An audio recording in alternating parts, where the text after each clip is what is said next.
प्रभात रंजन जी। राधे राधे। महाराज जी दंडवत प्रणाम।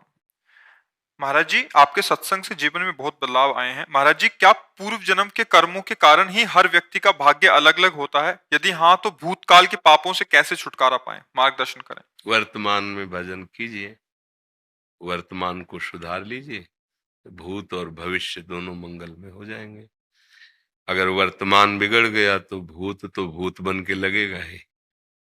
भूत बन के लगे, भूत जिसके ऊपर लगता है चैन से रहने देता है क्या? तो भूत का कर्म भूत जैसा ही है। जो शुभ और अशुभ कर्म है वो दोनों दुख देते रहते हैं। आप न आवे ताहि पे ताहि तहां ले जाए। जहां जिस तरह का कष्ट विधान लिखा है वो वहीं वैसे दंड भोगता रहता है। तो हमारा मनुष्य शरीर कोई पशु शरीर थोड़ी कि हम केवल उसी भूत के विधान से जिए।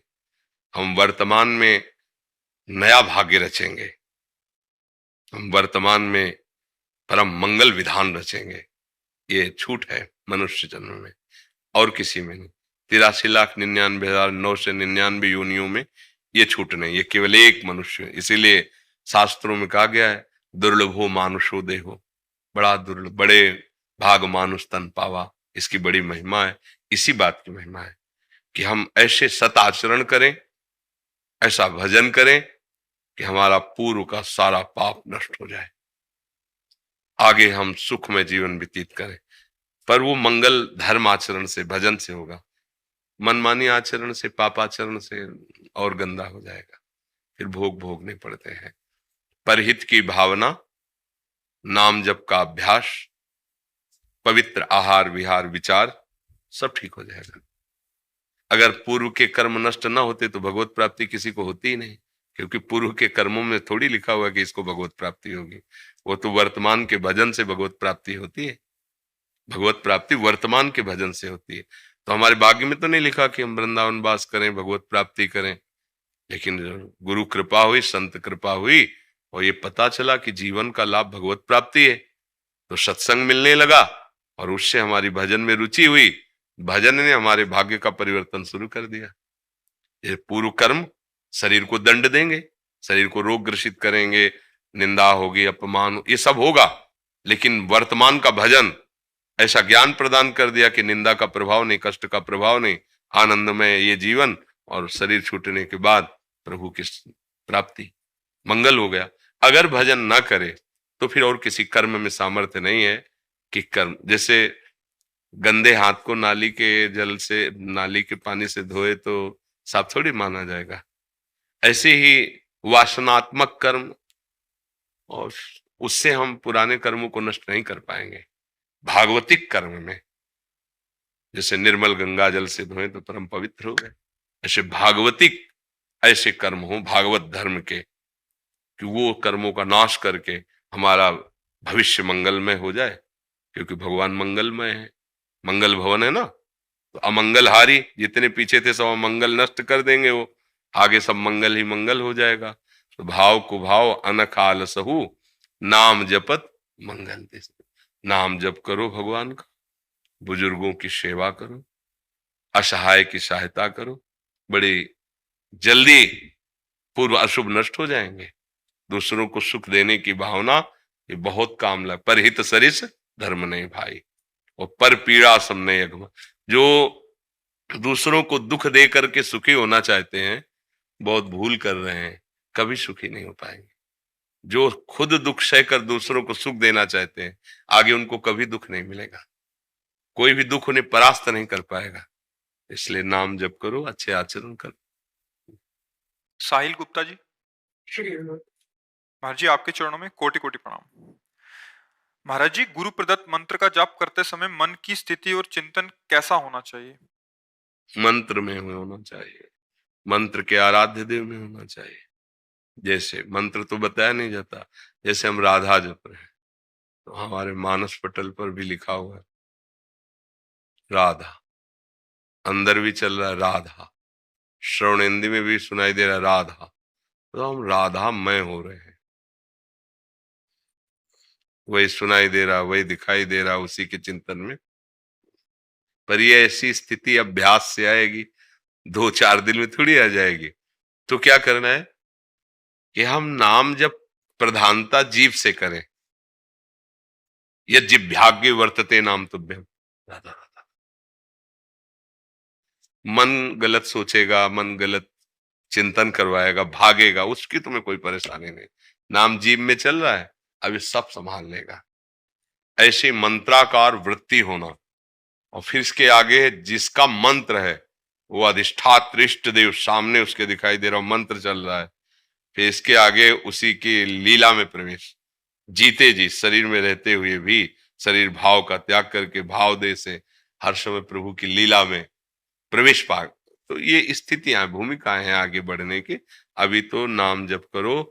मंत्र जप में जहां तक हो सके अक्षर ध्यान में रहो कि जो हम जप रहे हैं वो हम बार बार लिख रहे हैं। बड़ा कठिन है, पर अभ्यास में अगर 10-20 मंत्र भी ऐसे जपने लगे, से संख्या पूरी करो, 10-20-50 मंत्र तो ऐसे जपने का अभ्यास करो। धीरे धीरे एकाग्रता आपकी बढ़ती चली जाएगी।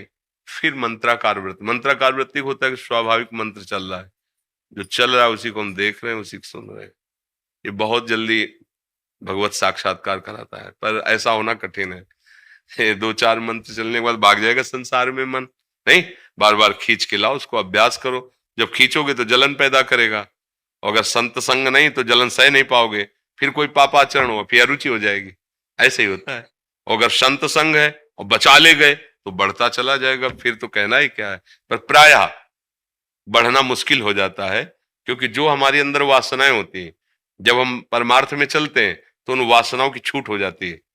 जो चाहते हो सामने आने लगता है, भोगो इसे। अगर भोगा तो जो भजन है वो रुक गया, वो अरुचि हो गई। न यहाँ आने का मन होगा, न भजन करने का मन होगा। और देखो जिनकी पापात्मक रुचि है, पापात्म भाव है, वह यही रुचि है। और जो सच्चा मार्ग का पथिक, 4 दिन की जिंदगी यार संभाल के चल लो, किसी को दुख न पहुंचे, कोई पाप न हो, कोई गंदा नशा न हो, सबको सुख पहुंचाए, भगवान का नाम जप करें, अच्छे आचरण करें, वो ये सोचता है। दोनों की सोच अलग हो जाती है। तो ऐसे गाढ़ भाव से धीरे धीरे मंत्र में लगने की चेष्टा करो। नीरज शर्मा जी, कोटि कोटि प्रणाम महाराज श्री। महाराज जी, मैं राम कथा वाचक व फरीदाबाद से विधायक हूँ। मेरे पास किसी समस्या के लिए एक पक्ष आता है और मुझे उसकी मदद करनी पड़ती है, तो क्या दूसरे पक्ष के साथ अन्याय है? ये आपको देखना पड़ेगा कि जिस पक्ष का आप संग कर रहे हैं वो धर्मयुक्त है, वो हमारे भागवतिक संविधान से ठीक है, वो हमारे राजकीय संविधान से ठीक है। अगर ठीक है तो हम पक्ष लेते हैं, इसको बता देते हैं कि आप हमारे पास आए हो, हम उत्तम सलाह देंगे, पहले आप अपने आचरणों को सुधारिए, फिर हम आपको सपोर्ट करेंगे। अगर आचरण हमारे राजकीय विधान के प्रतिकूल है या शास्त्रीय विधान के प्रतिकूल है तो हम आपका सहयोग नहीं कर पाएंगे। अगर अधर्म का पक्ष देंगे तो फिर आपका सहयोग नहीं होगा, अधर्म में सम्मिलित होंगे। आप हमारे पास आए हो, अगर आप हमें लगता है कि जिस बात का आप सहयोग मांग रहे हो वो शास्त्र सम्मत है और हमारे राज्य की विधान कानून के अंतर्गत है, क्योंकि आपने एक पद का नाम लिया तो राज्य की विधान से सम्मानित पद है। जितने भी लोग आपकी सेवा में आते हैं उनमें ऐसा आपका व्यवहार है जैसे एक घर का बड़ा बुजुर्ग अपने बच्चों से प्यार करता है, वैसे जितना आपका क्षेत्र है उस क्षेत्र का धर्मी अधर्मी पापी उत्तम अधम सब आपके प्यार और दुलार और शासन तीनों के अधिकारी हैं।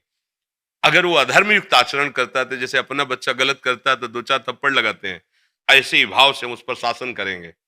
स्वार्थ, किसी भी तरह का प्रलोभन, किसी भी तरह का सांसारिक संबंध दबाव, ये अगर है तो फिर वो ठीक निर्णय नहीं कर पाएगा।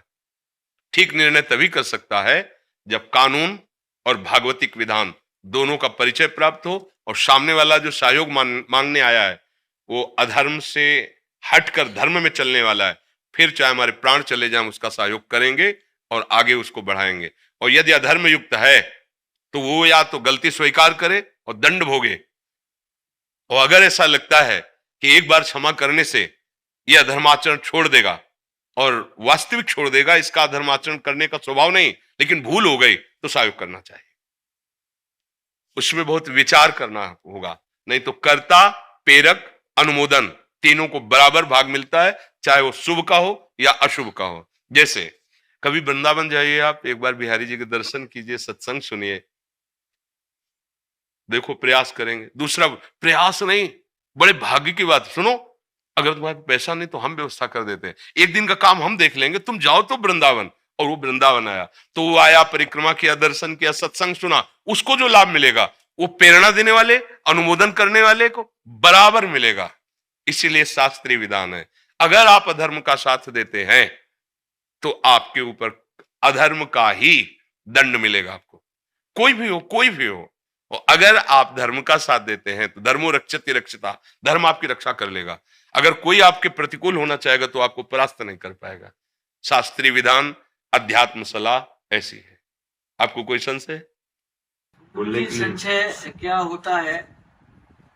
कि दूसरा पक्ष तो कभी कभी नहीं आ पाता, और जो व्यक्ति आता है वो बार बार एक ही प्रेशर देता है कि भाई साहब हम आपके साथ थे, आज आप हमसे अच्छे बुरे की परिभाषा की बात आपको कर रहे बार हैं। बार साथ देना कि मैं भारत का हूं, भारत का हमारा एक कानून है, मैं भगवान का हूं, भगवान हमारे साथ है। हम कभी वो नहीं कर सकते जो भगवान और कानून के विधान के विपरीत हो। तुम साथ देना अन्यथा मत देना।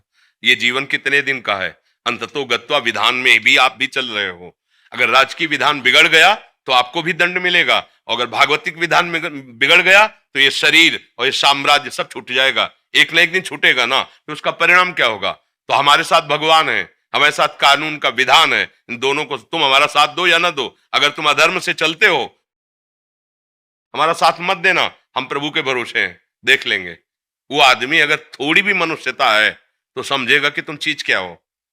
और अगर तुम किसी पहला एक एक शब्द आप अगर श्रवण करोगे तो प्रश्न नहीं रह जाएगा। किसी प्रलोभन में या किसी संबंध के दबाव में जो निर्णय किया जाता है वो धर्म में नहीं होता। धर्म किसी दबाव में निर्णय नहीं होता। बस हमारे जो अध्यात्म का निर्णय है वो ये है। इसीलिए प्राय आप लोगों से चूक हो जाती है। अगर ये अधर्मी आदमी है, इसको हमने साथ नहीं दिया तो हमारे ऊपर क्षति कर सकता है, हमारे परिवार के ऊपर क्षति कर सकता है, हमारे पद में भी बाधा आ सकती है। तो ये पद कितने दिन रहेगा? ये पद कितने दिन रहेगा? ये शरीर कितने, ये अविनाशी है क्या? वो पद अविनाशी है क्या? अगर सही से चलोगे तो इस पद का प्रयोग करते हुए अविनाशी परब्रह्म परमात्मा को प्रसन्न कर लोगे। क्योंकि चाहे 10 लोगों की सेवा हो, चाहे 1000 लोगों की सेवा हो तो प्रभु की ही रही ना। प्रभु को आप अपने साथ नहीं देख पाएंगे। आप एक शब्द और भी बोले कि आप भगवान की महिमा का वर्णन करते हैं, तो क्या आप ये नहीं अनुभव कर पा रहे हैं कि भगवान आपके साथ हैं? क्या आप जानते हैं इनसे आप जीते हो? आप, भगवान ने आपको पद दिया है इसलिए सबकी मति फेर कर आपको जिताएंगे। वो ईश्वर है, सबके ऊपर शासन है। आप धर्म में चलते हो ना, वो जा रहा है डालने दूसरी जगह, लेकिन रास्ते में उसका दिमाग बदल गया। ईमानदार और सच्चा आदमी तो यही है यार, हम गलत थे इसलिए साथ नहीं दिया। लेकिन सच्चा आदमी यदि हमारे प्रदेश में ऐसा रहेगा ना कि अगर ये रहा, वो जाके तुम्हारे में डालेगा। है विरोधी वृत्ति लेकिन वो डालेगा, क्योंकि धर्म जबरदस्ती उसको अनुकूल बना लेता है। इसलिए हमारी तो जो यही भावना रहेगी, हम इस विषय में कभी सलाह नहीं दे सकते। वो बात नहीं बनेगी, वो ठीक नहीं। वो आपके परिवार के लिए भी हानिकारक होगा और परमार्थ के लिए भी हानिकारक होगा, पक्की बात है जी। बसंत में गुरुजी करता तो मैं यही था, डर के करता था। आज के बाद ये निर्णय और स्ट्रांग हो जाएगा जी बिल्कुल। और अगर निर्णय स्ट्रांग है तो हमारी एक बात याद रखना, वो अनंत सामर्थ्यशाली भगवान तुम्हारे साथ, इस बात का अनुभव भी करो। वो है, देखते हैं कौन क्या बिगाड़ लेता है। वो है, सब जगह है, तो जहां मैं हूं वहां भी है। सबका है तो मेरा भी है, सब में है तो मेरे में भी है। सर्व सामर्थ्यशाली है तो फिर क्या डरना है? सर्वत्र सर्वत्र सर्वज्ञ सर्वशक्तिमान जिसका आश्रय लिया। ऐसे थोड़ी, ऐसे कोई डायलॉग थोड़ी है, केवल जिंदगी है। जिंदगी, मृत्यु क्या चीज होती है देखा है, और कृपा क्या चीज होती है ये देखा है, और दोनों के बीच का युद्ध क्या होता है वो भी देख रहे हैं। इसलिए सत्य में चलो यार, चाहे 2 दिन जियो क्या मतलब, 1000 दिन जी के क्या करेंगे? पापाचरण करते हुए 1000 दिन जिए तो क्या फायदा? एक श्वासो राधा बोलो, सत्य में चले जाओ तो पहुंच जाओगे धाम, पहुंच जाओगे प्रभु के धाम। देखो, त्रिभुवन का सबसे बड़ा जो देवलोक तक पद माना गया, उसके ऊपर भी प्रजापति हैं और फिर परमेष्ठी पद है, देवराज इंद्र पद। महाराज नहुष ने यज्ञ और पुण्य प्रताप से योग्यता प्राप्त की थी, देवराज इंद्र पद की, देवराज इंद्र पद। अवसर आया, देवताओं ने प्रार्थना की, तो उनका प्रभु मेरी सामर्थ्य नहीं है कि मैं अग्निदेव को आज्ञा करूं, वायुदेव को आज्ञा करूं। प्रभु मैं डरता हूं इस बात से। बोले नहीं, मैं सब देवता मिलकर तुम्हें आशीर्वाद देते हैं, जो तुम्हारे सामने होगा उसकी आदि शक्ति तुम में आ जाएगी, और तुम्हारा पुण्य तो है तो तुम सब पे शासन कर सकते हो। पहले ऐसे हुए, अब जब देवराज इंद्र पद पे बैठे तो भूल गए वो वाली बात।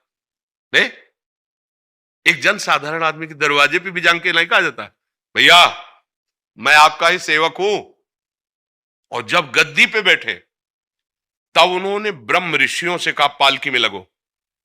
त्रिभुवनपति है ना पाल, तो ब्रह्म ऋषियों ने कहा आज तक कोई ऐसे इंद्र ने अभद्रता नहीं की कि संत महात्माओं को पालकी में जोते। और देवराज इंद्र के महल में उनकी जो अर्धांगिनी थी, पत्नी थी, जगत पूज्या है, उनके साथ कुदृष्टि का भाव आ गया। जानते हो क्या बने? सीधे पोस्ट हुआ उनका, देवराज इंद्र से अजगर की योनि। ग्रंथ में पढ़ लो, देवराज इंद्र से अजगर की योनि। भूखे, केवल वायु का आहार, बड़ी मुश्किल से कभी नियत समय रखा गया था। उस पहर में कोई जीव फंस जाए तो भले वो खा ले, नहीं तो भूखे। देवराज इंद्र पद, और कितना निकृष्ट स्वरूप। भैया हम लोगों के तो बहुत छोटे छोटे पद हैं, अगर हमसे बिगड़ गए देवराज इंद्र पद और सीधे वहां आपका पोस्ट हुआ अजगर योनि में। इसलिए बहुत सावधान, ये पद नहीं रहेगा, ये शरीर नहीं रहेगा, लेकिन धर्म रहेगा, सत्य रहेगा, भगवान का नाम रहेगा। हिम्मत रखो, जिस दिन मरना है उसी दिन मरना है, जिस दिन जो होना है उसी दिन होना है, उसके लिए चिंता क्या करना। हरि शरणम हरि शरणम। हमारी तो एक ही बात समझ में आती है,